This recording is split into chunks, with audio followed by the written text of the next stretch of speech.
செங்கல்பட்டு மாவட்டம் படாலம் புக்கத்துறையில் பொங்கல் விழாவில் நடைபெற்ற தகராறில் ஒருவர் கத்தியால் வெட்டப்பட்ட நிலையில் பாதிக்கப்பட்ட நபர் காவல் நிலையத்தில் புகார் அளித்து நடவடிக்கை எடுக்கவில்லை என கூறி கிராம மக்கள் திடீர் சாலை மறியல் போராட்டத்தில் ஈடுபட்டனர். சமத்துவபுரம் பகுதியில் பொங்கல் தினத்தன்று சமத்துவ பொங்கல் விழா நடைபெற்றது. இந்த சமத்துவ பொங்கல் விழா நிகழ்ச்சியில் ஊராட்சி மன்ற தலைவர் சொர்வராணி அவருடைய கணவர் எழிலரசு பொங்கல் விழாவில் கலந்து கொண்டு கடந்த 4 ஆண்டுகளில் இந்த ஊராட்சியில் பல்வேறு வளர்ச்சி திட்ட பணிகளை செய்துள்ளோம் என கூறியுள்ளார். அப்பொழுது சமத்துவபுரம் பகுதியைச் சேர்ந்த விமல்ராஜ் என்பவர், எங்கள் பகுதிக்கு பட்டா வாங்கி தருவதாக வாக்குறுதி அளித்தீர்கள், ஆனால் அதை எங்களுக்கு பட்டா வாங்கி தரவில்லை என ஊராட்சி மன்ற தலைவரிடம் கேட்டுள்ளனர். இதையடுத்து ஊராட்சி மன்ற தலைவரின் கணவர் எழிலரசு அடியாட்களை வைத்து பட்டா வழங்கி தரவில்லையா என கேட்ட விமல்ராஜை தாக்கியதாக கூறப்படுகிறது.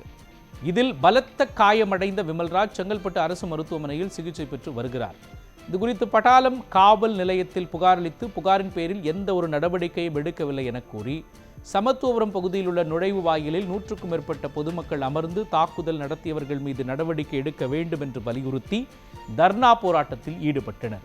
இதனைத் தொடர்ந்து கிராம மக்கள் புக்கத்துறை உத்திரமேரூர் சாலையில் திடீர் சாலை மறியல் போராட்டத்தில் ஈடுபட்டதால் அப்பகுதியில் சிறிது நேரம் போக்குவரத்து பாதிப்பு ஏற்பட்டது.